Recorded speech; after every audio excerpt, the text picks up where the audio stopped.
Bonjour à tous, ici Gox pour un nouveau Digital Painting. C'est une étude d'un de mes persos préférés de la série Arcane que je vous présente aujourd'hui, le magnifique Heimerdinger. Pour ceux qui cherchent à progresser en dessin, peinture, quel que soit le support, numérique ou tradi, les études sont un exercice très important pour progresser.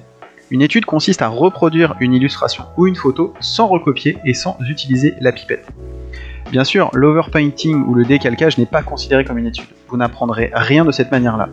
Par contre, en étudiant l'image que vous cherchez à reproduire, l'exercice sera beaucoup plus dur, mais beaucoup plus formateur également. Vous allez forcer votre œil à comprendre d'où vient la lumière, à comprendre les volumes, à reconnaître les bonnes nuances et à capter les ombres, etc. etc. C'est exactement ce que je fais pour cette illustration.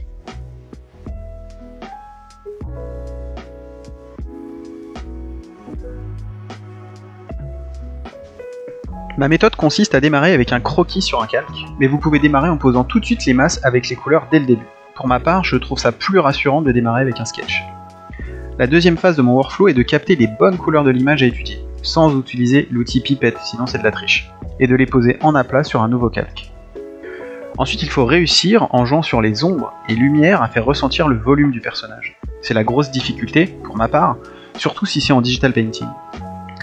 Dans mon cas, j'ai été dans le détail très tôt pour le nez et les yeux. Mais c'est parfois une erreur de vouloir trop rapidement un aspect fini. Les premières minutes de cette étape sont les plus difficiles mentalement, car on quitte un dessin plus ou moins propre avec des aplats de couleurs qui se tenaient graphiquement à un gros gribouillage qui a du mal à ressembler à quelque chose. Vous aurez remarqué que pour le deuxième œil, je ne l'ai pas dessiné, j'ai juste fait un copier-coller du premier œil que j'ai dessiné. C'est la force du numérique, on ne peut pas le faire en tradi, c'est clair. Pour une étude, je me suis permis de le faire, le premier œil était convaincant, du coup, je l'ai réutilisé. Je vous avais dit que j'étais une feignasse. Au bout d'un moment, à force d'ajuster zone par zone, l'illustration commence doucement à ressembler à l'original, et la motivation revient, car on sent qu'on tient quelque chose et qu'on commence à maîtriser son sujet.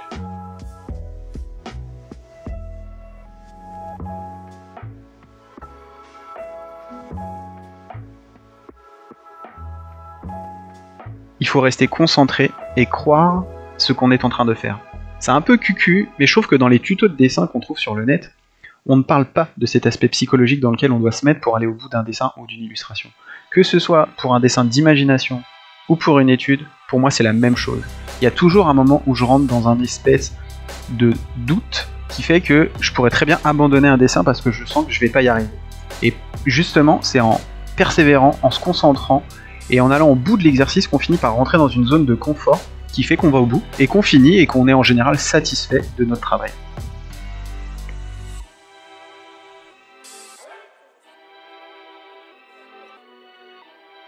Lorsqu'on arrive à passer cette étape, on peut vraiment aller dans le détail et là c'est du kiff. Parce que 80 à 85% du boulot il est déjà fait.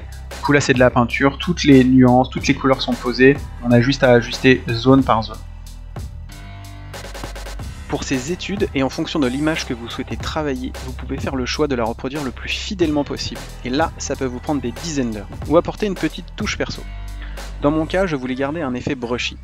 J'ai d'ailleurs travaillé avec un brush carré texturé qui ne me permettait pas d'avoir des traits fins, mais avec lequel j'aime beaucoup travailler en ce moment.